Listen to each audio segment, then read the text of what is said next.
Hello, everyone, and welcome to another episode of Good Morning Enablement.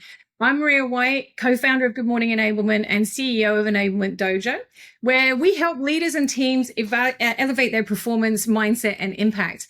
I am really excited today. We have got our guest speaker is Larry Weidel. He's a builder of 500 offices and 15,000 agents with over 6.5 billion under management. Best-selling author of Serial Winner and a coach who has helped dozens reach $1 million incomes. Thousands have hit six figures and tens of thousands achieve financial independence. So our best-selling book is Serial Winner. And Larry also has a big hitter podcast and a big hitter community, which you can find details in our description. Okay, you can see I'm very excited, really interested to hear your story, Larry. So it's a real honor to have you here and welcome to Good Morning Enablement. Thank you. You do such a great job of getting the introduction and getting off to a good start. Excellent. Well, let's set the stage for people. I'm sure everybody knows who you are, but for those who do not know your full story, can we start out with just telling your story? Because you didn't start out with a big team. So can you talk to our viewers about how you went from managing 50-something people to building one of the largest, most successful organizations in our industry? Well, Maria, I appreciate the compliment. I doubt everybody knows who I am, but I appreciate you saying that. Now, the thing is that I came up, most people don't come out of wealth, and you told me your father was Air Force. My father was Air Force, by the way.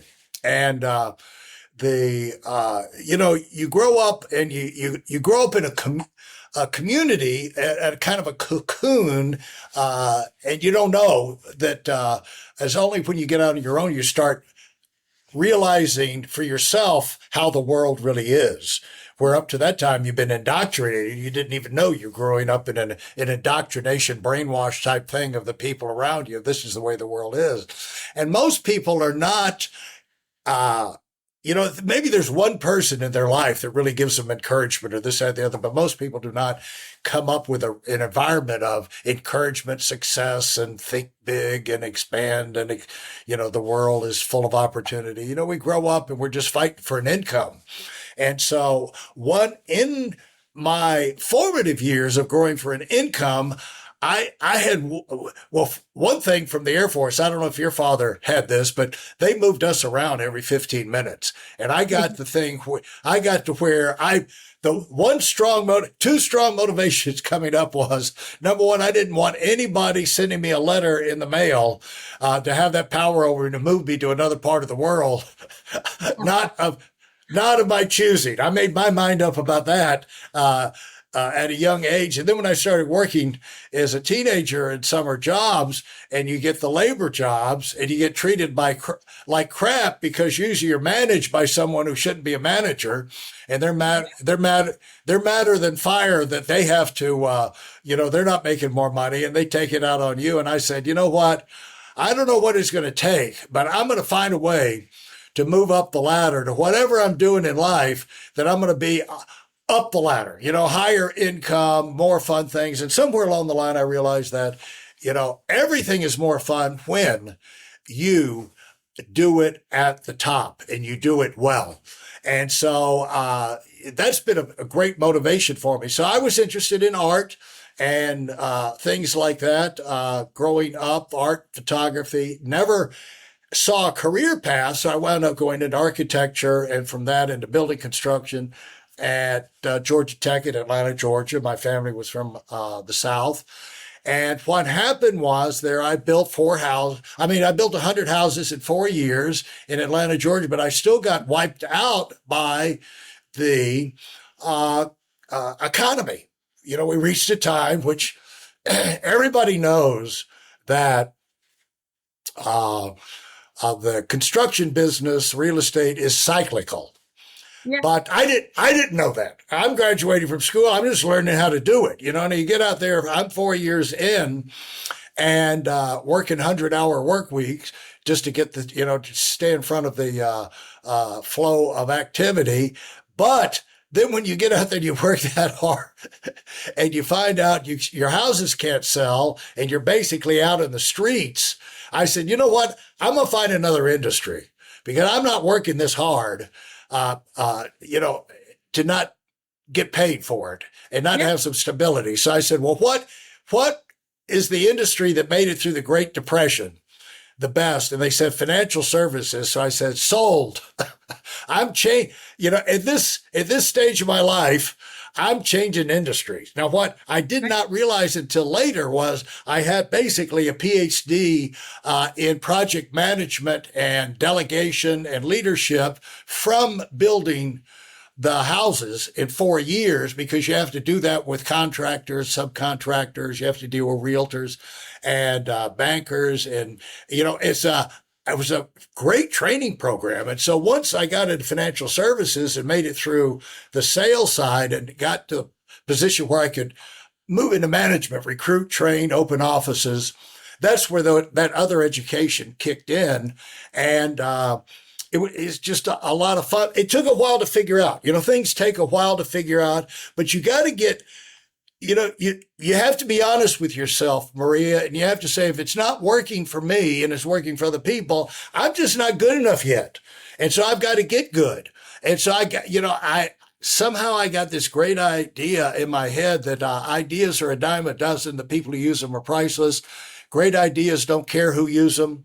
And so, do you dig for answers, just like you're doing on the podcast here? I've always done that in my business. I always had the attitude, if somebody was beating me, it wasn't because they were a genius, because most geniuses are miserable anyway. Most geniuses, I would say that probably most geniuses are either driving truck somewhere because they're full of conflicts in their life. and you don't have to be a genius. You have to be decently intelligent, but you have to really use your intelligence more than be, a super brainiac in the Mensa Society to, be able to survive in life. And so you just got to get good at whatever it is you're supposed to be doing, that your natural curiosity drives you to. You got to get good at it. And so I had whatever I could find somebody up the ladder, if whatever it was I needed to learn, I could ask them questions. Seeking, you'll find. Knocking, it'll be open to you. So you got to be aggressive on that. And the sooner you learn it, the sooner you can learn those ideas the rest of your life. And you can and then the quicker you can get going on your career path and really dig in. It's much like a mutual fund in the sense that, like, if you start a mutual fund today, the more money you can get in today, the more money is going to be compounding for the next 20 or 30 years. You see what I'm saying? And so in your career, the more energy you can get going and develop skills early on, and maybe even put your core team together early on, the longer you have to compound and multiply the benefits of that. And so there's a logic to it, but you got to get good. You can't get big if you're not good. And so you have to be honest with yourself. So I started out and, I floundered around and this, that, the other, trying to learn the business. But then we got a system. We had that system that you mentioned earlier. We had a way of compounding people, recruiting, training, compounding, delegating, and which we call the 4-point game plan, and just kept it simple. To get big, you got to keep it simple. And when you don't make it complicated, you give people direction and they can understand how they can move up, and we're all moving together. Then great things can happen, and we had this, the analogy we had was like, everybody's, how are we going to move this big army? Well, it's like, if we have a train, we're on a track, everybody knows what car on the train they're in. They know what they've got to do to move up on the train, move forward. They know what they've got to do to make the train accelerate. And so if everybody does their own job, and we move together as a unit, same mission, unified, we can cover a lot of ground. So we started compounding. And when you start compounding, magic can happen. So it took me the first year we moved up to North Carolina to start an expansion office. And, we wanted to populate, it's kind of like a McDonald's in financial services. We wanted to cover the whole battlefield with McDonald's. We wanted to cover it with financial services offices. And so it took a while, but after the first year, we recruited 56 people, but we got our system down. Trial and error, we figured, how can we multiply? How can we compound? And I got like three or four key people. Most great revolutions are run by a few people at the core. And, you fight like crazy early on to get those key people in place, but then you could go do miraculous things. And so we recruited the next year, we recruited 1,800. The next year, recruited 7,200. The next year, recruited 15,000. And that was the 25,000 in a little over 3.5 years that we launched. And within another year, we had moved people out. We had opened up 100 offices around the United States. And it just kept on compounding from that. But, fortunately, we were in an industry that had unlimited potential, which is financial services. We were dealing with middle income people, which is an unlimited market. And so we had, there was no limits to our growth. So that's and from that, I evolved. There's only 24 hours in the day. From that, I evolved to where I was working with more and more senior people. So as a result, I wound up over the years working with people who became $1 million earners, people who helped them develop $1 million earners of their own inside their organizations, and basically passing on to them what worked for me. And so we all have to be we all have to learn how to coach ourselves. And I think you wanted to talk about, like strategies that allow you to win in business and strategies that allow you to expand. Well, to me, those are going to be the same strategy. You got to figure out what works for you before you can tell somebody what's going to work for them. Because all you could do is go from your own experience. Otherwise, you're a phony. You're reading things out of a book. You get McKinsey research articles, and you get certified in some stupid theory that some professor put together somewhere, and or you come out of Harvard, or you learn some bunch of they have their little acronyms, the system thing, these are the people processes, all these little systems, which are great for organizing things. But the main thing is, do you have one that's organized for you, that fits you, that you use so much that it becomes yours? Yeah. Not that you can teach somebody else, because the thing is, Maria, you can only be great being Maria, dadgummit. And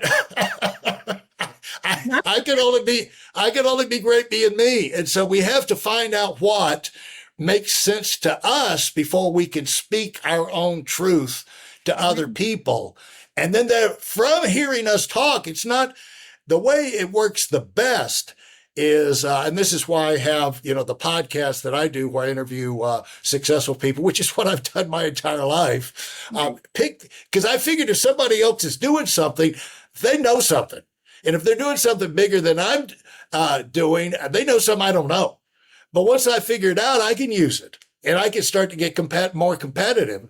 And so I've always done that. But then, we've got a community where we share ideas and bat things around. We can kind of grow together. But I'm all about winning. I was enough of an athlete in high school to learn that winning is better than losing. That's the only lesson I needed to get out of athletics. Winning is better. And the other thing is, you never get tired of winning. And there's never a time where, okay, I'm full of winning, now I'm going to go do something else. What's the other thing? Lose? No. Whatever I'm going to do, I want to keep winning. That's really that's the answer to so many things. Like when people have great careers and they think they're going to retire. Well, if you don't have something in your retirement years that you can take your energy, expertise, and life force and throw into to where you can start winning in another arena, you're going to wither up and die. The thing that regenerates us, Maria, have you noticed how stinking hard it is to live life? I mean, you know what I'm saying? Just to go on a vacation takes a ton of energy, as well as money and time and everything, but the effort. And so the thing is that you need to be doing things like you go on a vacation, you get recharged. Well, if you're as you're going through life, you darn well be involved in projects that allow you to have some victories, have some breakthroughs, have some wins, have some successes, like you're on this podcast right now. You started the podcast thing. This thing, as it grows, it's going to give you a recharge of energy. You're going to get, you're going to get excited. This is working. This is fun. This is exhilarating, as opposed to putting the time and energy and then it doesn't go anywhere. Then it just drains you. So losing drains you. Winning recharges you. And so that's why I don't think winning, if you're going to have your best life, personal, business, whatever it is, you got to set it up where you can be successful. You got to design your life for success in your terms, in the areas that are meaningful to you, so that you can have successes and you can be recharged, regenerated. That's why we breathe air, to recharge the body. That's why we eat. But on a mental side, people are so spiritually, mentally, emotionally dead is because they're not winning. You know what I'm saying? They're just existing. They're going through life and they're not getting any kind of they're never tasting that exhilaration that comes from having good things happen to them.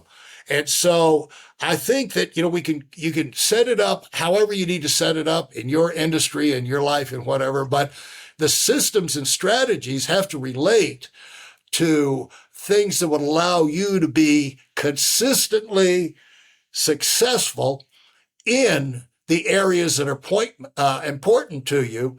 And as you stay in that thing, you're going to get better and better and better and be able to have bigger and bigger successes.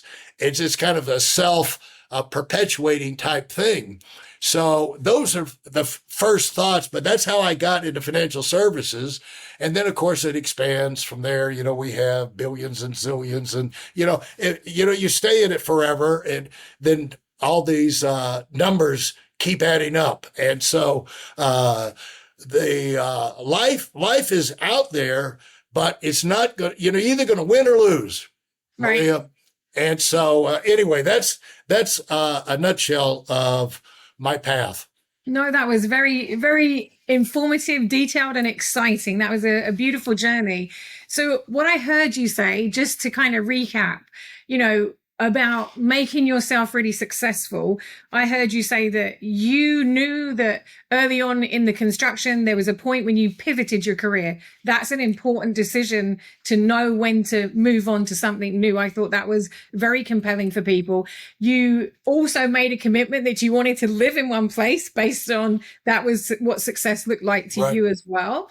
And you reinforce this 4 or 5 times. So I think it's really important. If you see people who are doing something you want to do, and maybe you need to develop yourself, then you can leverage their expertise to help you to grow. But you have to make yourself good at what you are doing. That's what I heard you say over and over again. So, seeing others doing it, learn from them, then you're going to model what great looks like. And one of the things before I move on to the next question was just be honest with yourself. Because if you're really good if you're really good at what you're doing, what you do now is going to compound in the future to reap the rewards of what success looks like for you. But you have to put the work in, because life isn't going to be handed to you, like on a plate. So you have to put the effort in. And I think that's what people forget if they're looking for get wealthy quick, be successful quick. It really doesn't work like that. Even some of the luckiest people in the world still had to put the effort in to get out of it what they were hoping to achieve. Now, my next question, because you did speak a lot about motivation and gaining energy through success, which then, continued that. So what about if you have someone who is stuck in neutral? I mean, you've managed thousands of people, been doing this, probably you could do it in your sleep. But for our listeners, if there's someone out there right now who's stuck in neutral, they might have a ton of talent, all the skills in the world, but they just don't have that momentum. Maybe they have suffered a loss, and they're in that, chasm of now what? And they're feeling stuck. What advice would you give them? I'm not real friendly on that, if you want to know the truth. You know what I'm saying? Because to me, that's not where you need love and kisses and Okay. mama to come in and give you a cookie and milk. Because if you're a child, fine. But you need real truth at Yeah. that level of your career. And so the things I would say, Maria, are probably not that friendly. Number one, shut up with your problems. Shut the hell up. Nobody cares. Most people have got it worse than you. If you sit out in there most people, I know $1 million earners coast to coast, and it's amazing the disasters that they've come over in their life. It's not like they caught their finger in the door and they closed the finger there. No, they've had massive, unbelievable, meteors fall out of the sky and just crush it, destroy their lives, and they rebuild. And so then you hear someone, a little whiner over in the corner, talking about how life, they just can't get motivated. It's just like, you're looking for sympathy from the wrong people. The deal is you have to take charge of your life, dadgummit. And so I'm not real sympathetic on that. And then the other thing I would say is start looking at what you want to do. Yeah. Everybody's got a heart inside of them. You have a heart. You have a brain. Now, tap into that heart and say, what do I really want to do? What am I curious about? What have I always been curious about? What have I always admired in other people? What causes me, when I scroll or, on the internet or on streaming TV, like what attracts my attention? What gets my heart beating? Well, there's a reason for that. That's probably because you want to go and get involved in an industry that causes your heart to beat a little faster. And so that attraction tells you, that is like the Geiger counter inside of you is like more of that. And so the thing is forget about what people say you should be or your previous ideas of what you should and this and that and the other. No, stop using that excuse. The thing is they're not, unless they're going to get off their ass and live your life for you and give you income, then you got to live your life. And they need to be living their life. They're sticking their nose in your business. They need to go on down the road and take a look at their own life. And you've got to start living your life to be you, because you can't help but what you're interested in. And you can only be great being you. And so the thing is, you got to take the responsibility. If I'm in the situation, I don't know of anybody. I don't know many people that are super wealthy that haven't been cheated, lied to, embezzled. Who amongst us has not had our personal assistant rob $1 million from us right under our nose? Who amongst us has not had a relative or most trusted person in our life stab us in our back? If you're in business long, how many of us, you just don't get through life unscathed. No matter how clever you are, they still figure, the evil ones are more evil than you are sharp at catching them. And so the thing is, you have to overcome those things. It's just like it, and when I've been through that. And what I said to myself is like, okay, that cost me $2 million, but the lesson is going to make me probably 20 million or more down the road, because I've learned to recognize red flags that it never dawned on me that I had to look out for. And so you got to say, whatever situation I'm in is my fault, because it's up to me to fix it. Now, here, when it comes, then you go like, what direction am I going to move in? You're going to move in the direction of what's beating inside here. Basically may not be the ultimate, but what's the closest? Of my options right now, which one do I like the most? Which one do I feel like would give me some forward progress? Because once you get some forward progress, then other options open up. But then it's a matter of, Maria, take a step. When I tell people, it's like, shut up. I don't know what to do. I'm just, I can't. It's like, shut up. Everybody knows what their next step is.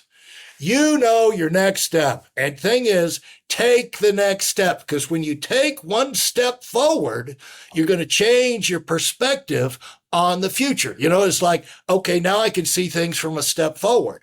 And so the deal is, so I'm not Mother Teresa when it comes to dealing with people who are stuck. It's like, get going and become a winner. You know, give yourself a chance to taste the things that other people are tasting. Because the thing is, some of these people could be better than me and you at what we're doing.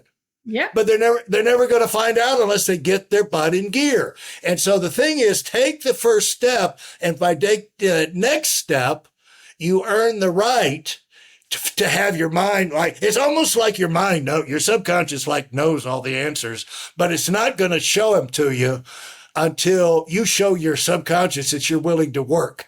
You're right. willing, and it's almost like your mind says, oh, he's always talking about this crap and he never does anything. But once you start to do something, your mind says, oh, maybe he's serious this time. And so all of a sudden you start to realize things that, you know, were kind of obvious, but you didn't see them clearly before. And it's only because you got going. And so those are things I would say to people. Yeah. Larry, I love it because it's the truth, isn't it? Action, reaction. If you sit solid in your own thoughts, you're not going to move forward. So although it might not be pleasing for some people to hear, but the truth is, if you're stuck in a mindset of you can't move forward, get yourself out of it by taking a step. That's what I'm hearing you say. Got to do it. Yeah. Okay, so we are running close to time, but what I would love for us to do for our listeners is let's do something called a quick lightning round, short answers, big impact. So I'm going to ask you, 4 or 5 questions, like rapid fire, and you just, tell me your answer because it's about you. We want to learn from you. So number 1, what's the best book every leader should read besides Serial Winner? The Bible. Oh, yeah, perfect. Number 2, what is your number 1 daily habit for peak performance? Oh, do you want to know the second book, the Bible? And the second book is Principles of Spiritual Growth by Miles Stanford. I've read it. I've been reading it for 50 years. Brilliant. Well, then that's one that keeps giving every time you read it. Yeah. Okay. Thank you. What is your number 1 daily habit for peak performance for you?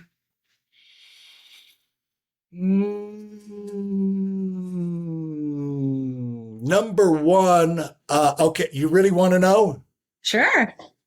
I have a prayer journal, and it's kind of a combination of gratitude journal, pray about things that are important to me, things like that. And I got started. I use Day One, I think, is the app. And I got started on this, Maria, when I heard a friend of mine was telling me that he got the idea from another friend of ours that every day he says he prays for 100 people in his life. Oh. He'll say their names. And that resonated with me because I know my grandmother always would do that for all of our family. You know, we had a huge family, and our family's turned out really good, by the way. And it's like, what's the reason, behind the scenes? I said, okay, I'm going to start that and evolve from that. And so it allows me to be organized. It's amazing how much you can get done in a day. And by tomorrow, you can't remember any of it. You know what I'm saying? And so by writing it down, I have things events. What are the events that I do? In fact, I was already writing it in there when we were waiting to get started here.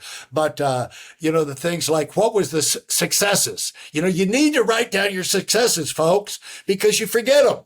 You need to write, if you have kids, you need to write down the funny things they do. You need to write down the funny things that happen in your life and things you're grateful for and things that where this is a win.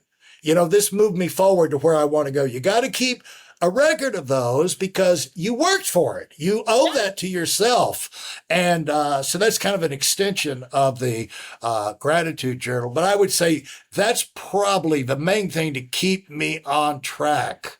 When I travel and this and that, the other, I'll try and get a lot of this stuff lined up a few days in advance. So I never get behind. I never allow myself to get behind on that.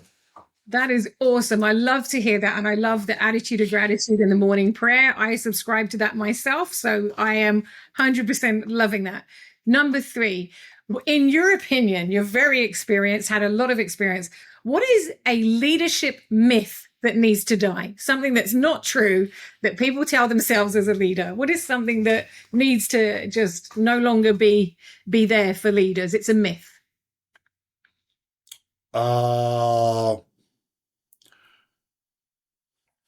It's okay. Okay, I'll say this. I've got it. This kind of summarizes. I was trying to, there's 4,000 expansion of it, but summarizes it that there are easy answers. That you can go to a coach, you can go to this, and get an easy answer. Oh, okay. Because the professors out there and the interviewers that, down through the years, they think they have, they never do anything themselves, but they just like journalists, they're interviewing and they're writing down, and this is how Elon Musk thinks. You have no idea how Elon Musk thinks. You know what I'm saying? And anytime anybody's giving you their system, you know what that system's for? That's how they did it in the past. That's not how they're going to do it in the future, because it may be the skeletal outline may be like that, but there's infinite permutations of variations of what happened today that none of us could, predict. And so the thing is, in leadership, you got to think on your feet. And you need to have some guidelines and some principles and things that make sense to you to kind of keep yourself on track. But you need to know every day's new, and there's no easy answer. You got to figure it out, and that's how you earn your success. That's how you make your money, and you come up with answers that the other people, it's not that they couldn't come up with, but you're the one sitting on top of the organization or team as a leader. And so you have more information and more experience. And so you come up with the unique experience and the unique call, and it could be, hard for them to understand, but then it turns out right. But it's always different. There's no easy formula for investing in the stock market. It's not cooking. Investing in the stock market or leadership is not cooking. You can't follow a recipe and win every single time, but you can make a chocolate cake the same way every time.